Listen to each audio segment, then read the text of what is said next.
What's up, YouTube? Your girl is back with another video. So today we're gonna do something fun. I've been seeing this box trend all over social media, and it is called a Mimosa's gift box. So you have like a little nice romantic or sweet, gift for your mom, your girlfriend, your friend, whatever the occasion. And it's just like a little mimosas with chocolate covered strawberries and roses. Good for any occasion. I know Mother's Day just passed, but you can gift this literally to anybody. And then my treat makers, this is a money maker, easy, hands down. Let's get into it. So the boxes that I got from Joann's, and they're by Wilton. And this is all the info on the bottom of the box. Here I have shredded paper that I picked up from Walmart. You can order from Amazon or a craft store. So the very first thing that we're gonna do is build our box. Now I will say that I wish I would have used a more sturdier box. As you can see, this box is very flimsy. But it'll do so you can get the gist of how to create your very own box. So always make sure that your box has a clear see-through lid so that you can see the presentation while it's all wrapped up. So we're going to add our shredded paper, and you want to make sure you use enough to prop everything up. Keep in mind that the Prosecco is heavy, orange juice, etc. So you're going to need a lot. So here I use La Marca Prosecco. You can use whatever wine. If the client or family member does not like wine, you can use liquor. And then I have the mini orange juice. I love Simply orange juice. It's 8 ounces. It's a 4-pack just in case you're making more than one box. So we're gonna go ahead and start setting up the box to see how we want our box to flow. I think this is 16 ounces of La Marca. So you don't want a big bottle. This is the smallest bottle that they had available. So I'm placing the champagne in, and then I'm going to place the orange juice in. Now, as you can see, I'm putting more of the crinkle paper to the side because you don't want your presentation to sink. You want everything to sit nice and propped up. So I added more crinkle paper to one side so everything just sits and props up and it doesn't drop, because you're gonna add a lot of weight with everything. So as you can see, I have basically shifted all of the crinkle paper over to one side of the box. So I'm gonna have to add more here on this side so that the strawberries and everything don't sink also. So I didn't know the flow that I wanted to do with this box. I added my crinkle paper. So now I'm just trying to figure out where I want my strawberries, where I want the roses. Yeah. So as I said before, I wish I would have got a different box, but we're gonna use what we got. So now it's time to work on our strawberries. I do have my strawberries in a bowl of ice cold water. And what that does is get you that nice red, bright red, so that our strawberries look great when our consumer goes to bite into it. And then this is also another way to clean your strawberries because you want to make sure that they are clean. So while they are soaking, we're going to go ahead and work on melting down our chocolate. So here I have white chocolate, candy melts, whatever you want to call them. I think this is Merkin's chocolate. I don't remember. It's chocolate that I had on hand. I have a glass measuring cup that I'm going to use to melt down my chocolate. I love the glass because it doesn't melt, and you can use it to dip. I also have Paramount Crystals, which is vegetable shortening but in a solid form, and this just helps thin the chocolate out to give our strawberries a nice smooth finish. So if you don't have Paramount Crystals, you can use coconut oil or a little bit of vegetable oil. So I also have cupcake liners, brown cupcake liners for presentation purposes, and toothpicks, which are going to give us some nice security while we dip our strawberries. So let's get dipping. So I'm adding my chocolate to my measuring cup, and then I forgot. So I try and layer when I melt down. So I'm going to take some out, and then I'm going to add some Paramount Crystals to the middle, so that everything like melts down equally and gets all stirred in how we need it to. So you're gonna pop it in the microwave for 25-second intervals. And then as you can see, the bottom starts to melt first. So here's the trick, trying to get the perfect chocolate covered strawberry. So every time you put the chocolate in the microwave, you want to mix it around and distribute that melted chocolate so everything kind of blends in together, because what will happen if you don't stir, you'll end up with burnt chocolate on the bottom, and then that equals lumps, and we don't do anything lumpy on this channel, okay? So every time you take the chocolate out of the microwave, make sure you give it a good stir. It's a process, yes, it gets messy, absolutely, but the end result is well worth it. So you want to just keep working it with your spoon until you get it melted down to the consistency that you want. So I probably did this about 3 times before I got to this step, which our chocolate is smooth, but you want to set this aside. It's runny just enough, it's not too thick, but you want to set it aside and let it cool down a little bit, because if you dip your strawberries while the chocolate is hot, your chocolate covered strawberries are going to crack. So as I said, the Paramount Crystals help achieve this consistency, and any type of chocolate you use, even if you use Wilton's chocolate, you will end up with the same result if you do it just like this. So I have rinsed and cleaned my strawberries, and as you can see, they are a beautiful bright red. I couldn't get the leaves back as green as I wanted to, but you know, you gotta work what you got. So as you can see, I have them on a napkin, and it's just draining all of that excess water, because water is our enemy when it comes to chocolate covered strawberries. So you want to just, you know, pat dry your berries and make sure there is not any moisture. Then we're gonna peel those leaves back. And this is where your toothpicks come into play. So you're gonna insert your toothpicks right in that little nook and cranny. And what this is going to do is give you support while you're grabbing your leaves to dip your strawberry.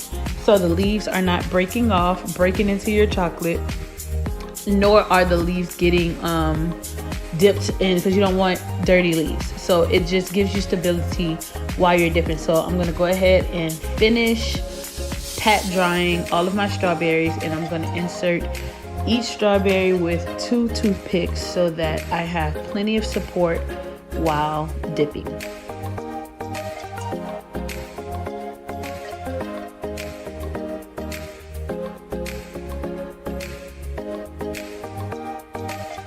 So all of my strawberries have toothpicks in it.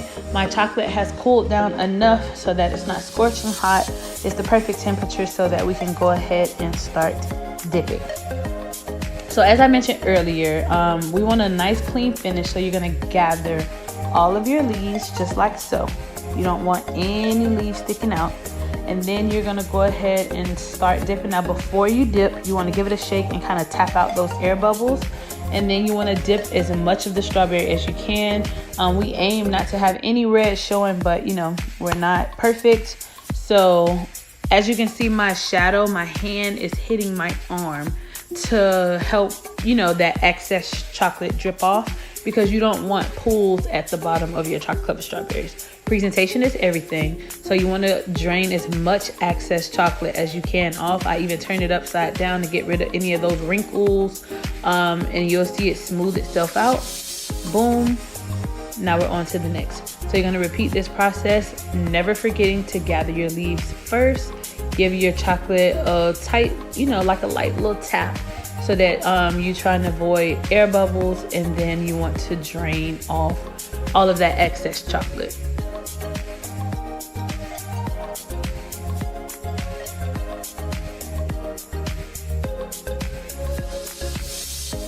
And as you can see, it does get a little bit messy, but you know, a little chocolate on our hands never killed anybody.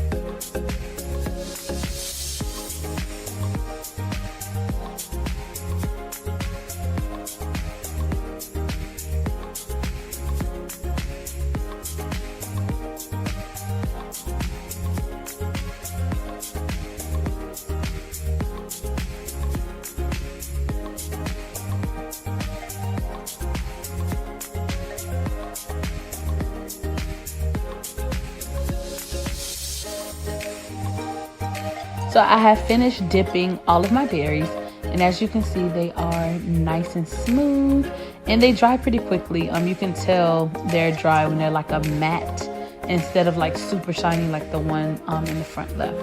So I have a red Solo cup, and then I have a sandwich ziplock bag, and you're gonna shove that right in there, and then you're gonna fold the bag over the remainder of the cup. Now this is just an easy way to kind of get all of your chocolate together, because we're gonna drizzle our berries.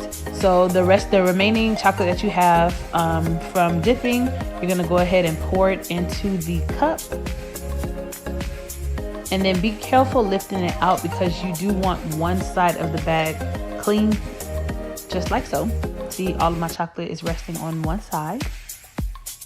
And then you're gonna go ahead and close, I'll say about 90% of the bag. Leave a little room for air so that the bag doesn't bust while you're doing it. And then you're gonna cut just a little bit. When I say a little bit, look, you probably didn't even see it cut off. It's just a little bit, a little small teeny weeny hole, okay? So you don't want to go straight to drizzling on your berries. You kind of want to make sure that the consistency is right, and you want to practice on the side first before you practice on your berry. So you want to keep a steady flow and a steady hand, and then you just go back and forth. Don't overthink it, but steady flow, steady hand, and then you go back and forth until you're satisfied with the drizzle, and then boom, look how easy. Nice, professional, and clean looking.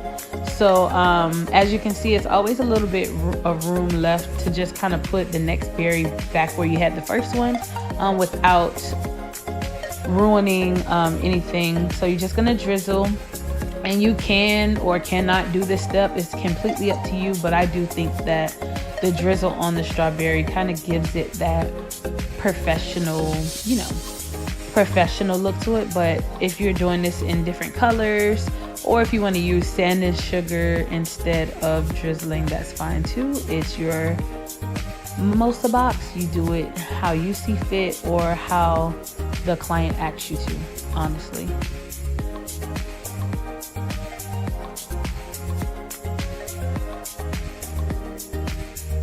Okay, so now you see we have leftover chocolate, so you can either refrigerate or freeze this and use this another time.